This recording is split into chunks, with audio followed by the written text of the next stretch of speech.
Então, meu nome é Samuel. Ah, não mudamos o cenário?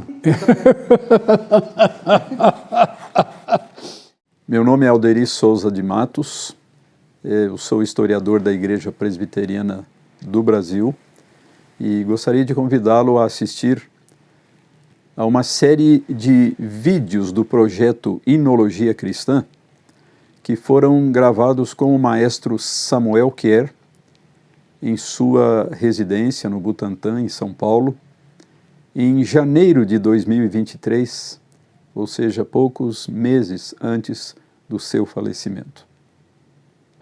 Então, como é mesmo meu nome?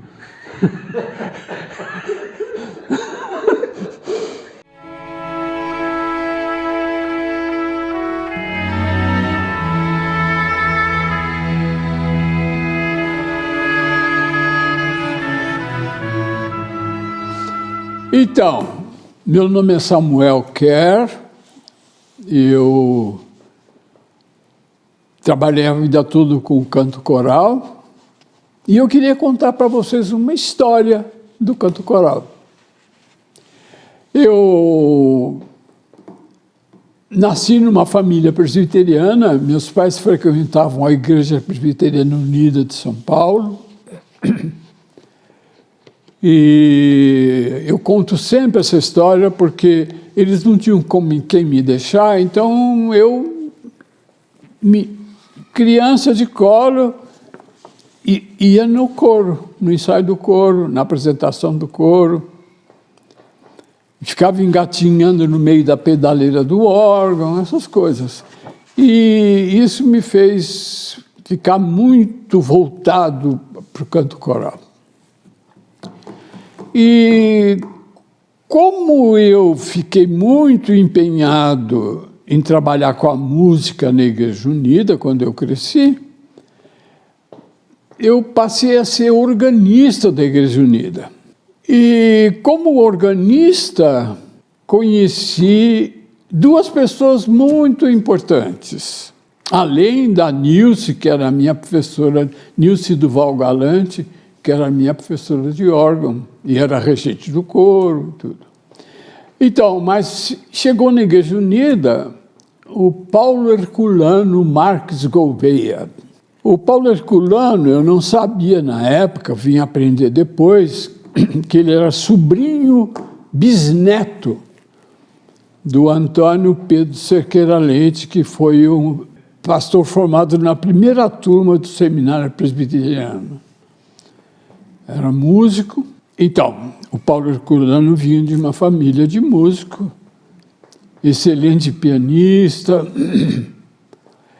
E ele começou também a se envolver com o trabalho na Igreja Unida, cantando no coro, tocando órgão também. E depois, uma outra pessoa que foi o Davi Machado. Davi Machado vinha também de uma família de músicos, o Joaquim Machado, que era o pai dele, era um pastor, mas era muito musical. No tempo de seminário, fazia um quarteto masculino no seminário. Bom, acontece que o Paulo Herculano, o Davi Machado e eu fomos para a ProArte, ser alunos do Seminário de Música da ProArte, a antiga Escola Livre de Música que o Kohlreuter tinha fundado em São Paulo. Enquanto nós tínhamos o trabalho musical na igreja, nós estávamos tendo uma formação musical de muita qualidade, muita exigência, e o que fez com que nós, Paulo, Davi e eu, pretendêssemos transformar a música na Igreja Presbiteriana, lembrando do trabalho da reforma do século XVI. E nós, então, queríamos muito que a igreja voltasse a cantar os salmos do Saltério Huguenote, do João Calvino, de músicos como Louis Bourgeois, Claude Goudimel. E com isso, nós estamos tentando colocar uma música nova, antiga, mas nova na igreja, e nós músicos também estamos nos desenvolvendo como regentes e como organistas e tal. Foi um tempo muito bonito que resultou na formação de um coro que se chamava Cantoria Ars Sacra. O Davi, o Paulo e eu pretendíamos que esse coro cantasse toda a música da Reforma. Esse coro começou a ensaiar, mas a gente não ficou só com o repertório religioso, passamos a cantar também o repertório profano, o folclore, a renascença, o romantismo, e com isso a gente deu oportunidade ao Davi de se desenvolver como regente e se tornar um grande regente na Europa e no Brasil. Pena que o Davi Machado faleceu tão cedo. Mas então, essa era a historinha que eu queria contar para vocês do saltério huguenote na Igreja Unida. Na Igreja Unida e na Cantoria Ars Sacra, que se tornou um coro muito badalado em São Paulo.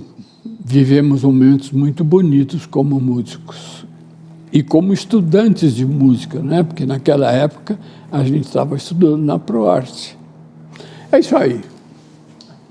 Então, meu nome é Samuel Kerr, eu sou regente coral, trabalhei com canto coral a vida toda e eu gosto muito de contar histórias do canto coral, especialmente em São Paulo.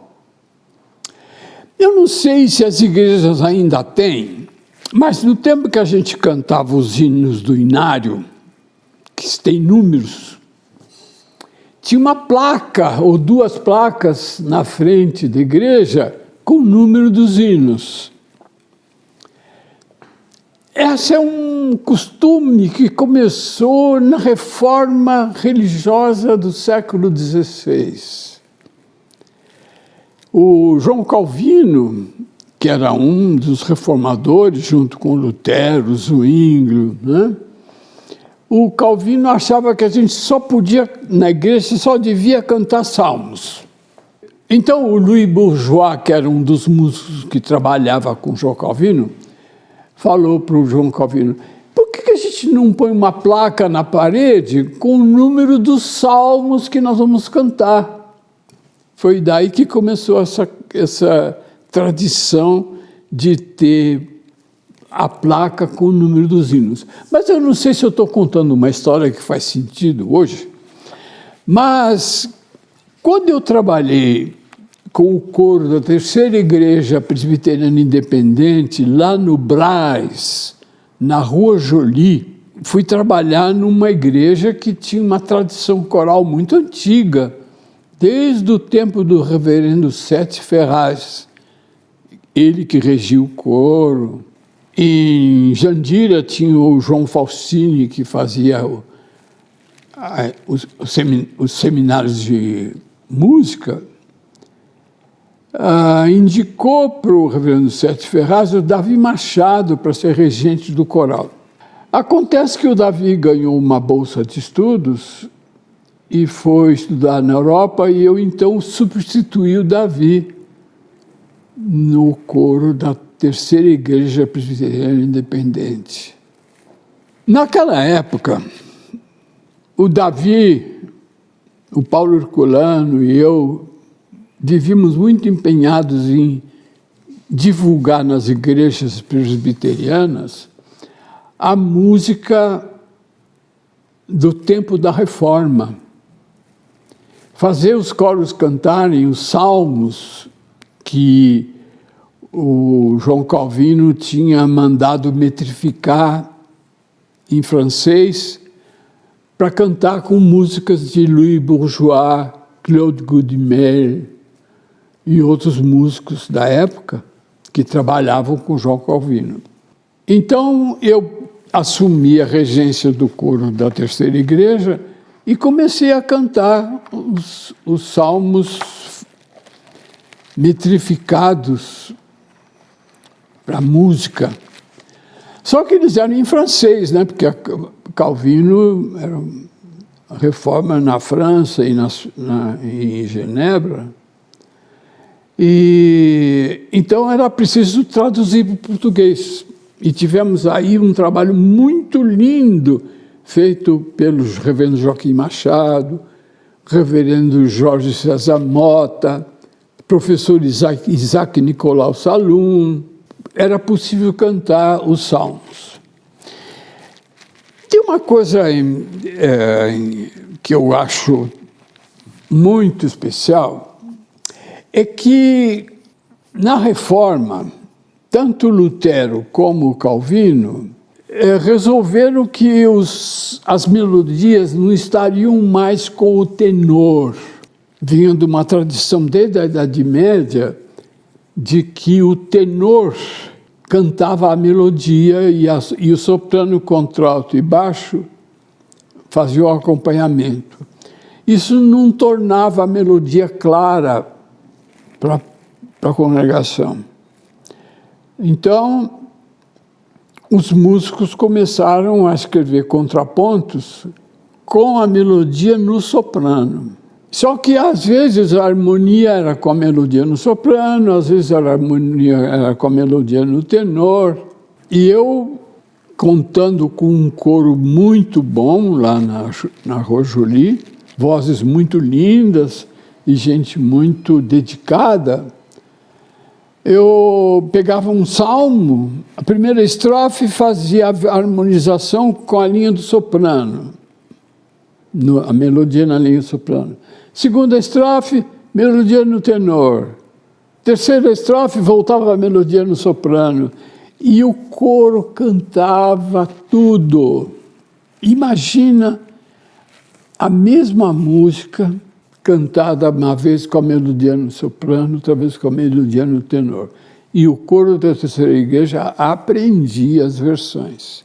Era uma coisa muito bonita. Daí, eu, muito empenhado com o coro e com as possibilidades musicais que o coro me oferecia, eu convidei um compositor chamado Henrique Morozovich, que tinha o apelido de Henrique de Curitiba, a escrever uma versão do Salmo 22 com melodia do Louis Bourgeois, e que o Henrique podia fazer uma composição a partir dessa melodia.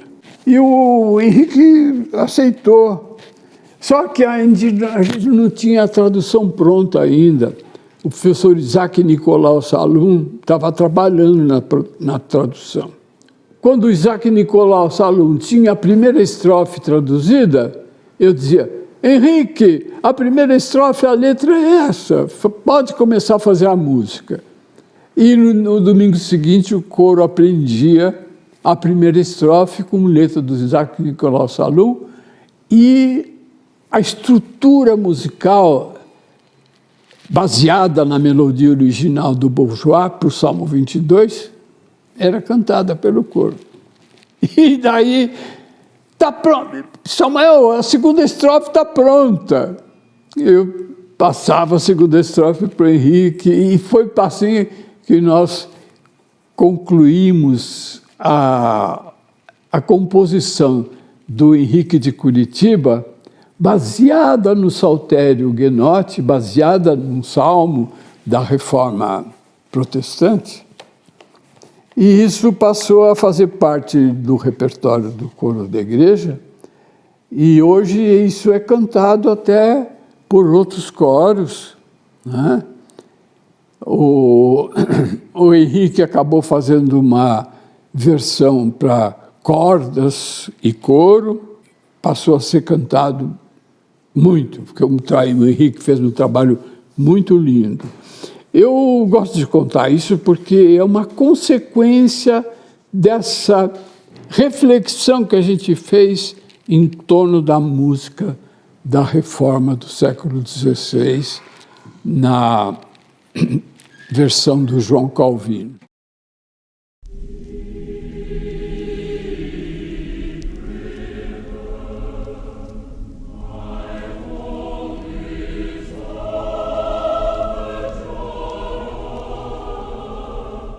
Então, meu nome é Samuel Kerr, eu sou um músico aposentado, mas trabalhei a vida toda com o canto coral. E gosto muito de contar histórias a respeito do canto coral. Só que dessa vez eu vou contar uma história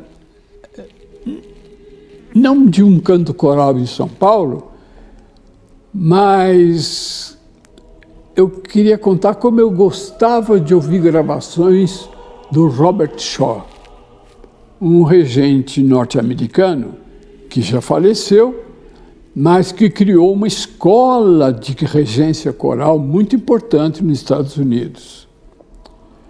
Os americanos diziam que o Robert Shaw era o regente coral que valorizava o ritmo. O Robert Shaw dizia, se você canta o ritmo certo, você canta afinado. E acontece que eu ganhei uma bolsa para estudar com Robert Shaw nos Estados Unidos, na Meadowbrook School of Music. Daí imagina a emoção de conhecer o regente que eu gostava tanto de ouvir nas gravações. A gente está falando de um tempo antigo, né? Que não tinha as facilidades hoje do celular, em que você escuta tudo no celular. Eu, quando conseguia as gravações do Robert Shaw, via na vitrola em casa. Mas lá fui eu para os Estados Unidos conhecer o Robert Shaw e foi uma emoção muito grande.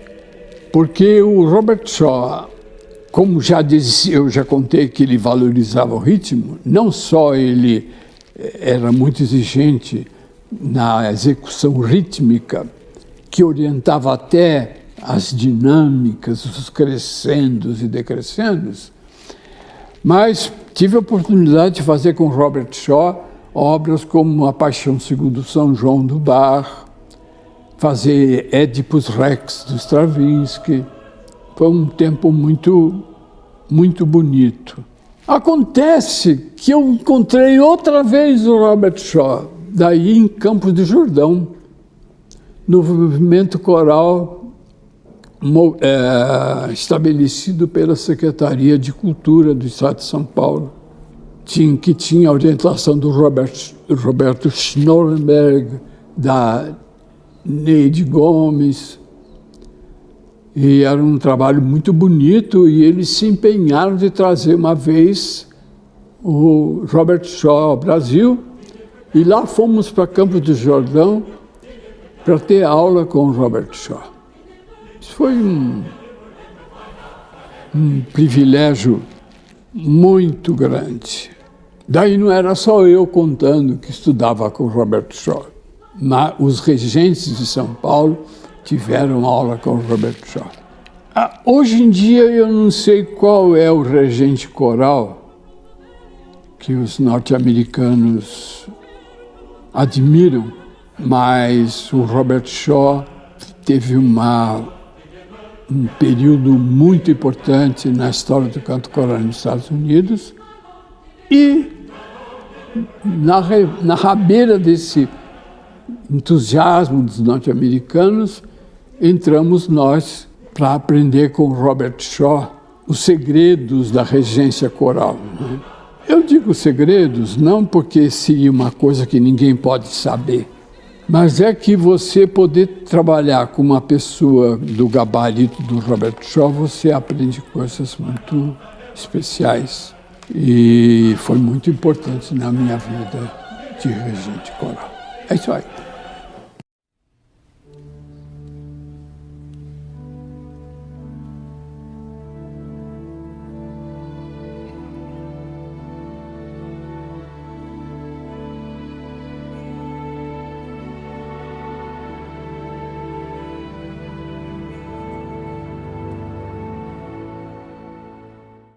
O meu nome é Samuel Kerr, eu sou músico e viciado em canto coral, né?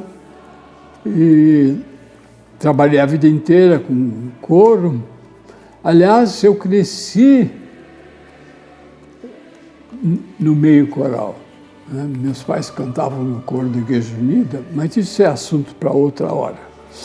Mas só para dizer que eu estou envolvido com canto coral desde a infância. E queria muito apresentar esse trabalho lindo feito pelo Robson dos Santos Júnior, pelo Luiz Otávio do Carmo e pelo Márcio Lisboa, que numa feliz coincidência ou sincronicidade, enquanto na Unesp o Paulo Celso Moura e Mônica Tilly publicaram meus arranjos de música popular, música folclórica, surgiu a ideia de fazer uma coletânea com meus arranjos corais evangélicos. Eu fiquei muito emocionado com isso. E várias razões para estar emocionado, né? Uma é que o Robson, Luiz Otávio e o Márcio fizeram um verdadeiro trabalho de detetive e acharam arranjos que eu nem sabia mais que eu tinha feito e recuperaram, fizeram essa edição tão bonita que nem parece que fui eu que escrevi, de tão bem editado que está. Né? Meus garranchos, aliás, vêm de um tempo em que não havia xerox, computador. Então, eu a vida toda escrevi à mão meus arranjos e até hoje eu nem sei como é que se escreve a clave de sol no computador. Outra razão para ficar emocionado é que é o carinho com que isso tudo foi feito. E a edição começa com um prefácio escrito pelo Eduardo Lakshevsky, que é uma coisa linda, linda, linda. Mais uma coisa que me emociona é que, infelizmente, os coros estão indo embora das igrejas, né? E que bom que há esse empenho de divulgar arranjos corais para estimular os regentes a cantar 4 vozes, ou mesmo cantar 3 vozes, que é o que parece possível hoje em dia, porque as vozes masculinas sumiram dos coros, né? Então, a maioria das vozes femininas fazem soprano e contralto, e as vozes masculinas que você conquistar para o teu coro fazem uma 3ª voz. Está aí à disposição de vocês esses arranjos. E é interessante que tem nessa coletânea o olhar crítico do Luiz Otávio, do Robson e do Márcio, né? Porque eles acharam que valia a pena publicar e está aí.